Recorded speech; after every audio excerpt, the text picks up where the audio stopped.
নমস্কার, ভিল কিচেনে সবাইকে স্বাগত জানাই। এবার গরম পড়ার আগে একেবারে বৃষ্টি চলে এসেছে, আর ফাল্গুন মাস থেকে এত বৃষ্টি হচ্ছে, তো আমার রান্নার জায়গাটা প্রতিদিনই পরিষ্কার করা হয়, প্রতিদিনই কিন্তু আবার শ্যাওলা পড়ে একেবারে নোংরা হয়ে যায়।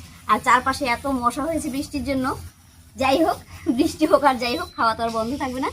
তো আজকেও খুব সহজ এবং সাধারণ দুটো রেসিপি নিয়ে আপনার সামনে চলে এসেছি। আজকে আলু আর পটল দিয়ে পাতলা করে মাছের ঝোল করবো, আর সঙ্গে হচ্ছে পটল বাটা।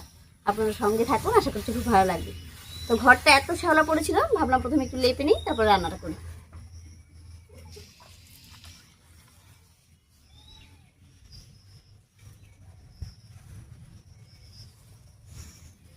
মোটামুটি করে ঘরটা পরিষ্কার করে নিয়েছি। এবারে হাত পাটা ধুয়ে ঝটপট করে রান্নাটা করে নিচ্ছি। আজকে রান্নার জন্য এখানে দেখুন 7-8 পিস মতো মাছ নিয়ে নিয়েছি, আর নিয়েছি বেশ খানিকটা পটল। তবে সবটা পটল মাছের ঝোলে লাগবে না, বাটা করবো বলে একটু বেশি করে নিয়েছি। আর সঙ্গে আলু নিয়ে নিয়েছি। তো আলু আর পটলটা প্রথমে কেটে নিচ্ছি।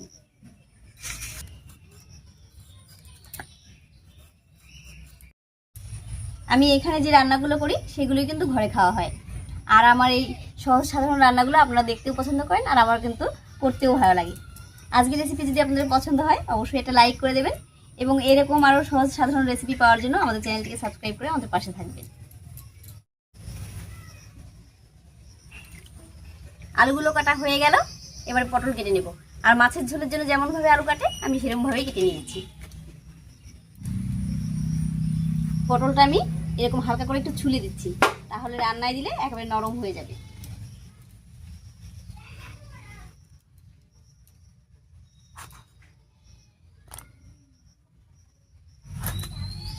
মাছের ঝোলের জন্য আলু আর পটল কেটে একবারে ধুয়ে নিচ্ছি। এবারে আমি বাটার জন্য একটুখানি পটল কেটে নেব।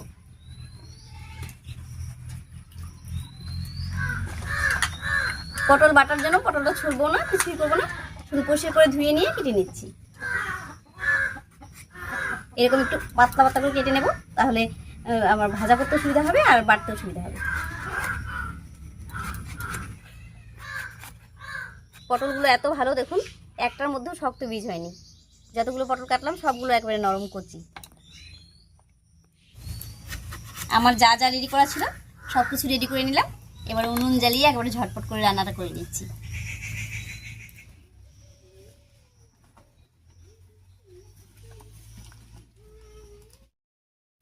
উনুন জ্বালিয়ে কড়াই বসিয়ে দিয়েছি, এবারে কড়াইয়ে সর্ষের তেল দেব।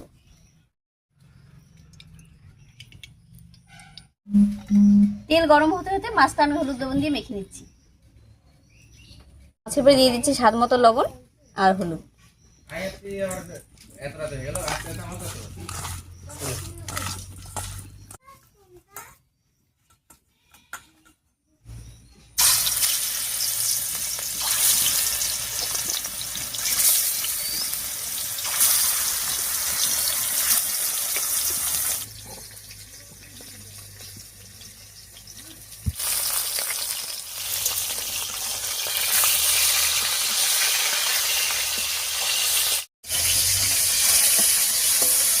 মাছটা ভাজা হতে থাক, আর এই ফাঁকে আমি কিছু মশলা করে নিচ্ছি। আর মশলার মধ্যে তেমন কিছুই না, নিয়েছি কয়েকটা শুকনো লঙ্কা, 1 চামচ মতো গোটা জিরা আর 1 চামচ গোটা ধনিয়া একসঙ্গে করে বেটে নেব।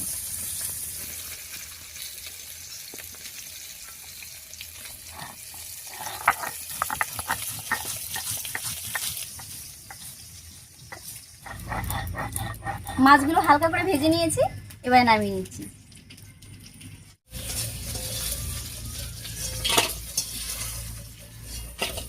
মাছ ভাজার যে তেলটা কড়াইয়ে রয়ে গেছে, এর মধ্যেই আলু আর পটলটা দেব।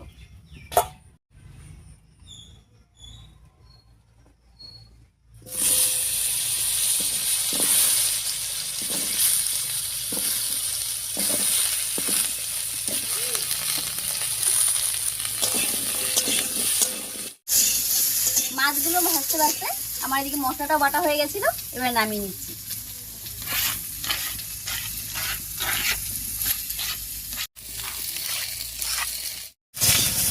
এদিকে তেলের উপরে আলু আর পটলটা দিয়ে একটু নাড়িয়ে নিয়েছি।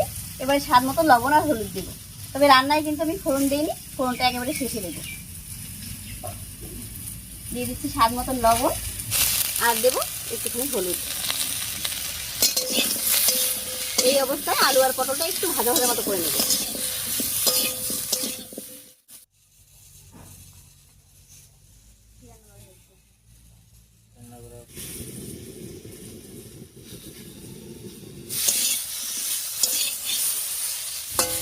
আলু আর পটলটা বেশ একটু ভাজা ভাজা মতো হয়ে গেছে। এবারে মশলাটা দিয়ে দিচ্ছি।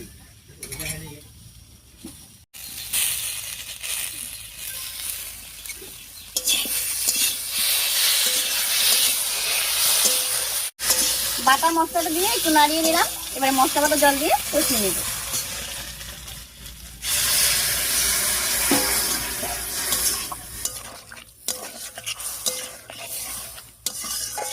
মশলা বাটা জল দিয়ে খুব ভালো করে কষিয়ে নিয়েছি। এবারে ঝোলের জন্য জল দেব।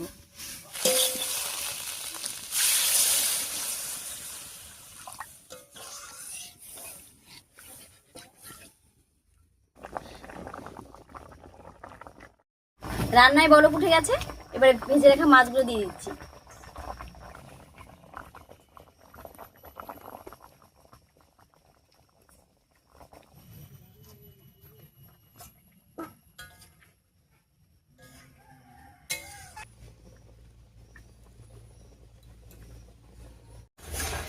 মাছগুলো দিয়ে আরো 3-4 মিনিট মতো রান্না করে নিয়েছি। এবার নামিয়ে ফোড়ন দেব।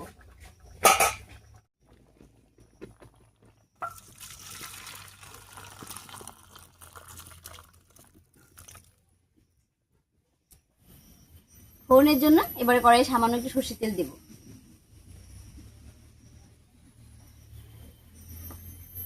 ফোড়নের জন্য কড়াইয়ে দিয়ে দিচ্ছি গোটা জিরা, শুকনো লঙ্কা আর তেজপাতা। এবারে দিয়ে দিচ্ছি পেঁয়াজ কুচি।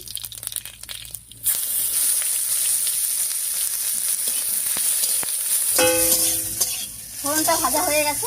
এবারে নামিয়ে রাখা মাছের ঝোলটা দিয়ে দিচ্ছি।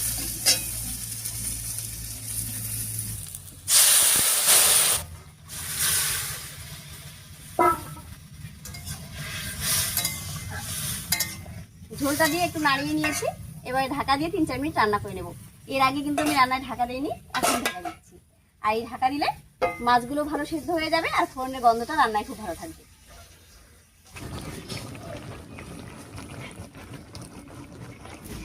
আলু পটল দিয়ে পাতলা করে মাছের ঝোল একদম রেডি হয়ে গেছে। এবার নামিয়ে নিচ্ছি।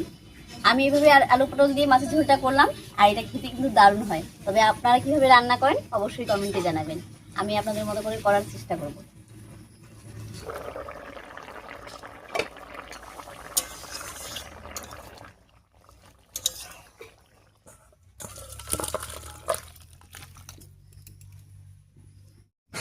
এবারে পটল বাটা করার জন্য কড়াইয়ে সামান্য একটুখানি সরষের তেল দেব।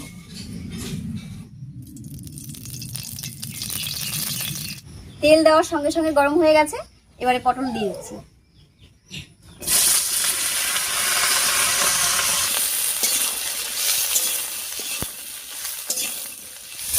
তেলের উপরে পটল দিয়ে একটু নাড়িয়ে নিলাম। এবার স্বাদ মতো লবণ দিয়ে দিচ্ছি।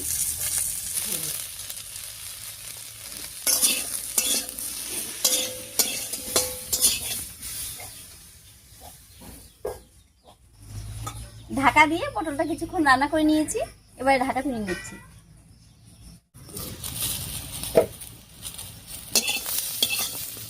পটলগুলো বেশ ভাজা ভাজা মতো হয়ে গেছে। এবার মাঝখানটা একটু ফাঁকা করে নেব, আর এর মাঝখানে একটু তেল দিয়ে দেবো। আর এই তেলের উপরে দেবো 1/2 চামচ মতো কালো জিরা, দিয়ে দিচ্ছি কয়েকটা কাঁচা লঙ্কা আর রসুন। আপনারা তাহলে শুকনো লঙ্কা দিতে পারেন, আমি কাঁচা লঙ্কা দিয়েছি। এবার দিয়ে দিচ্ছি পেঁয়াজ কুচি। এবারে সব কিছু একসঙ্গে করে ভেজে নিচ্ছি। কালো জিরা, রসুন আর কাঁচা লঙ্কা দেখুন ভাজা হয়ে গেছে। এবার পেঁয়াজ আর পটলটা একসঙ্গে করে ভেজে নিচ্ছি। পটলের এই রেসিপিটা খেতেও দারুণ লাগে আর খুব তাড়াতাড়ি হয়ে যায়। আপনাদের হাতে যদি সময় কম থাকে অবশ্যই একবার এই রেসিপিটা ট্রাই করবেন এবং খেয়ে জানাবেন যে কেমন হয়েছিল। আমার ভাজা হয়ে গেছে। এবারে নামিয়ে শিলনোড়ায় নামিয়ে বেটে নিচ্ছি।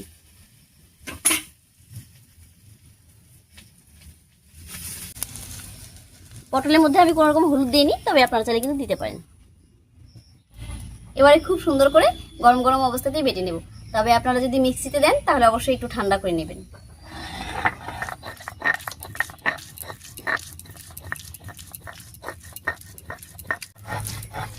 খুব সুন্দর করে পটলটা বেটে নিয়েছি। এবারে উপর থেকে দিয়ে দেবো ভাজা শুকনো লঙ্কা। আর আমি কড়াই দুটো শুকনো লঙ্কা ছিঁড়ে ভেজে নিয়েছি, এর উপরে দিয়ে দিচ্ছি ভেঙে।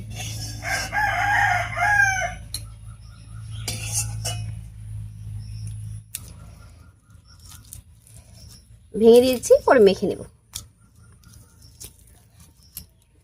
আর পটল কিন্তু এমনিতেও একটু মিষ্টি স্বাদে হয়, তাই একটু ঝাল ঝাল হলে খেতে ভালো লাগে।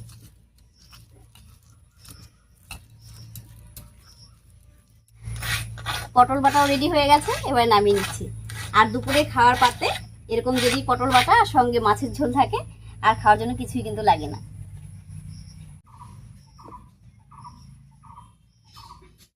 আর এদিকে মাছের ঝোলটাও দেখুন, দেখতে কত সুন্দর হয়েছে, একেবারে পাতলা, আর কিন্তু কম তেলেই রান্নাটা করেছি।